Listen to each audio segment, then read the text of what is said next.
Hello Internet, I am the hero of Julios, back again with another One Piece chapter summary. This week's chapter is chapter 995, Akunoichi's Promise. I hope I pronounced that right. This chapter, it is Nami's time to shine. Not exactly in the way that I thought was going to happen, but it was still impactful, still great, very happy with what happened. But let's get into it. So the beginning of the chapter, we have another color spread, which or not color spread. Sorry, it's another just a normal request. Somebody asked Oda to draw a picture of Luffy trying to study. As a big fan of owls, I appreciate the big scholarly owl sitting there trying to help him. I also thought it was really cool that the Risky Brothers little squirrel forms, the zombies from Thriller Bark, were back. Obviously, not canon, but it's nice to see old characters brought back in that kind of way. It's always, I've thought about submitting my own ideas to see if maybe they get picked up, but we'll see. So anyways, back to the full-on chapter. It starts off with a clash between Big Mom and Marco, which I thought was really cool. Marco is actually going toe-to-toe pretty well with her because, he was Whitebeard's right hand. This would be the same as if King was trying to fight Big Mom, or if, what's his, Burgess? Either Burgess or Shiryu. It's really hard to tell which one of those guys is Blackbeard's number two. But it's noteworthy that Marco is not someone to be messed with, even to the point where that Marco actually hurt Prometheus. So, just like how water could hurt Prometheus, Marco's fire hurt Prometheus. And I'm wondering if is it like a Akainu's magma versus Ace's fire? Because, as Marco stated, Phoenix fire has very unique properties to it. More than just healing from what it looks like. And because of that, Marco was a bit much for Big Mom to be taking on right now. I'm not exactly sure what she means by what she says a little bit later, but it's implied that Marco is very powerful. And actually, during the fight, speaking of powerful, Marco implies that Big Mom is much more powerful than the Straw Hats and the Samurai have been giving her credit for. I'm interested to see if maybe, because we only saw Big Mom in her crazed hungry mode, that maybe when she has her wits about her, so maybe there's a bit more to the Soul Fruit than we thought, that maybe there's some extra powers that make it much more intimidating. As Big Mom says when she finally breaks away from her fight with Marco, she says that she doesn't have enough souls to deal with him. Maybe Big Mom has a power meter where the more souls she has, the more things she can do. And right now she's just not at enough souls to bypass Marco's abilities, which I think it's all I can picture when I think about this is that scene from SpongeBob where Mr. Krabs is explaining the Flying Dutchman and he's got this bag of souls and the souls look like little pickles, and it's but that's actually how it works. Like Gecko Moria's shadow fruit, where the more shadows he had access to, the stronger he was. Big Mom might have a similar ability. The Soul fruit may be just a much more powerful shadow fruit. But going back to her fight with Marco, not only was Big Mom in this clash, but Perispero was involved as well. Big Mom grabs Marco, pins him down, and says, do it, Perispero. And he's got a big bow and arrow made of candy, and he's going to shoot Marco with it. And that's when Carrot and Wanda show up. They slash him right across his big ugly face, and they tell Marco that, go after her, we'll stay here, we're going to take this guy on. So it's another setup, it's another beginning of another fight. I'm starting to think we're not going to see any of these fights really take hold until after chapter 1000, but it's more build up, and that's what I'm looking forward to. So as Big Mom runs off towards the battle, Marco overhears the sounds of screams. and people being turned into ice. And we cut to the ice demon problem going on still. Zoro and X-Drake are still chasing after Apu. Occasionally they get a couple hits, but Apu is apparently also an armament hockey user. As a member of the worst generation, I'm not that shocked.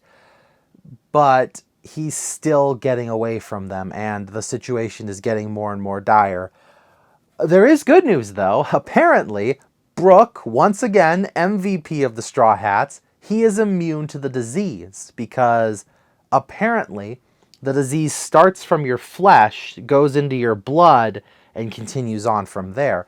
Brook has neither of these things, and therefore is immune, which means Brook could probably keep the rest of the crew safe during this problem. The only problem is, as Robin notes, Chopper has been hit. Chopper's arm is beginning to freeze over, and he's freaking out. But before we get into this, I've seen a lot of people already make a theory about big ice demon monster point, and I've even actually seen some fan art. I'm amazed how quickly people work on this sort of stuff. I wish I could draw, but I can't. I would like to throw an idea into the ring that Chopper, while I won't say he's immune to the disease, may have a greater resistance to it. It may not be an instantaneous transformation because he is a reindeer. I think that's something some people forget, is that Chopper is a reindeer first, then a human.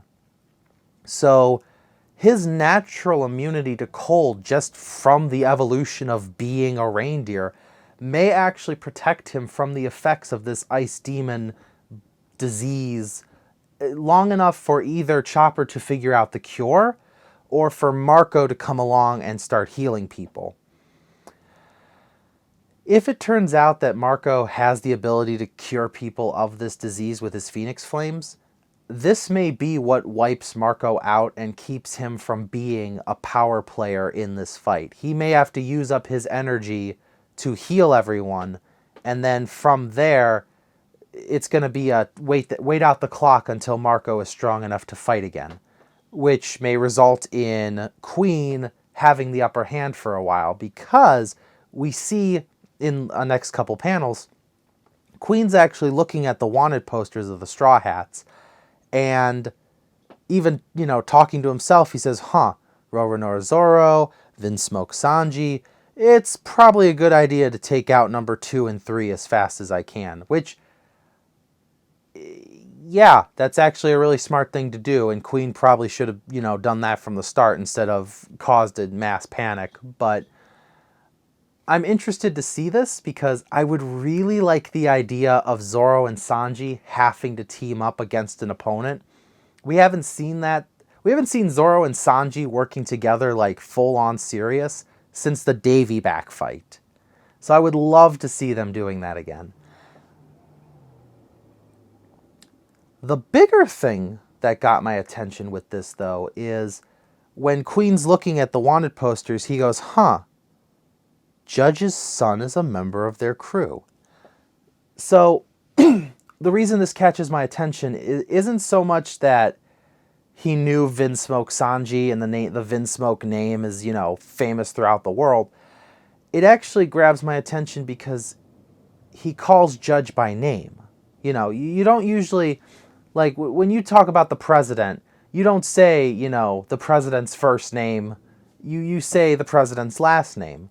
When you talk about, your school teacher, you don't say their first name, you say their last name. If Queen's on a first name basis with Judge, maybe Queen was a part of that ragtag group of scientists with Vegapunk and Judge and how they worked together on the Devil Fruit theory and all that, or the bloodline theory. If that's the case, then Queen may have been a part of that group, which means Queen, Judge, and Vegapunk knew each other, which I don't know where I'm actually going with that theory, but I just think that would be really cool if Queen was a part of that team. And maybe when the world government came and they took Vegapunk and Judge got away, if Queen got away and Queen became a member of Kaido's crew, only to pursue, the scientific research of his plagues. It's just interesting to see how, once again, characters are more connected in One Piece than we initially thought. So, the final part of this chapter, and this was the part that I really liked, and I'm really happy about it, but also kind of, I'll start with the parts I don't like and then continue to the parts I do. Honestly, the part I didn't like is how badly Nami and Usopp are losing. I can accept, that they were going to lose, but the fact that they are losing so horribly, it makes me sad. It makes me sad. I thought after all that training that the two of them were at, captain level, at least among the opponents that are available. I thought maybe of named opponents, named members of Kaido's crew, that Ulti and Page One were kind of on the weaker side. But I guess I don't know, we're in for maybe some character development here, or at least combat development. As far as character development goes, the parts that I loved about this is just the allusions to past chapters, like when Ulti headbutted Usopp and his skull cracked. It's just like when his skull cracked against Mr. Four's bat. And we haven't seen Usopp take an injury like that in a while. So to have that brought back in, it's just a nice little allusion. But the biggest part of this was when Ulti, after taking down Usopp, brings her attention to Nami and tells Nami, the reason I don't like you guys is because your captain thinks he's going to be the king of the pirates. And Nami says, oh, I'm sorry, he's an idiot, please don't kill me. And Ulti says, fine, I won't kill you, but you have to say it. You have to say your captain won't become the king of the pirates. And Usopp's lying there bloodied on the ground, and Nami's, being held with her life at the, on the line, and Nami can't say it. Nami flat out tells Ulti, Luffy will become the Pirate King. And it's right up there with when Zoro said it to Kuma, when Usopp said it all the way back in Alabasta, when Sanji said it during the Whole Cake Island arc. At any moment, each Straw Hat seems to have their do or die. Am I going to say Luffy's the Pirate King, or am I going to deny it? And the faith that each of them have in Luffy just says so much about how much this crew stays together. I hope the anime goes into kind of like a little flashback, because this whole life on the line, say a lie, like even Usopp lying down there says, while thinking, it's like a thought bubble thing, but he says, Nami, it's okay to lie. You don't have to believe it. The important thing is that we get away. And even at the cost of her life, Nami can't say it. And that reminded me so much of Bellamere. She really is her mother's daughter, because when Arlong, threatened her life and she only had 100,000 berries, she paid it. Arlong starts walking away, and Bellamere said, that's for my two daughters. Because even if I die, I can't lie and say that they're not mine.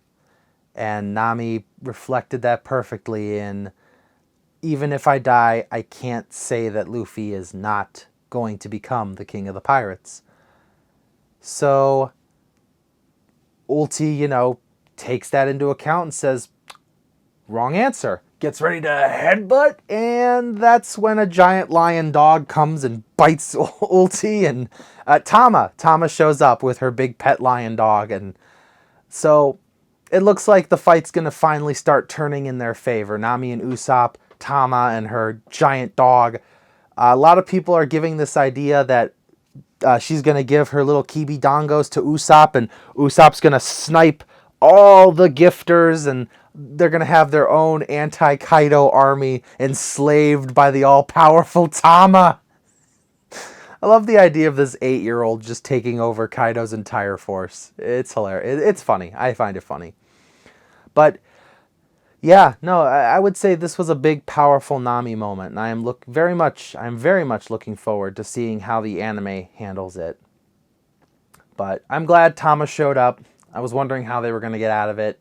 And I'm hoping that with this turnaround, Nami and Usopp will maybe pull out more powerful moves, things that they didn't use before. Maybe we'll get some flashbacks, like when Zoro had the flashback about Mihawk and the Black Blades.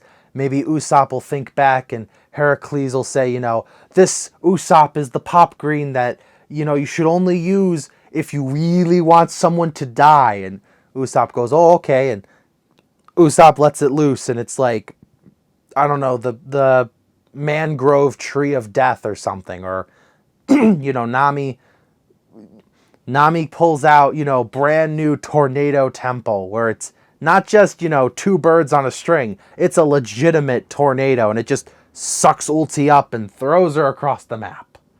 I still think Ulti is best girl of Kaido's crew, but I can't deny that I would like to see her lose in this fight. So, again, we are continuing our trek towards Chapter 1000. I'm very much looking forward to it. We got 96, 97, 98, 99, so 4 more chapters before Chapter 1000. Probably not going to get it in 2020, but it's something to look forward to in 2021. With that, I will look forward to the next chapter, and I will see you all next week. This is the Hero of Julios, Xing out.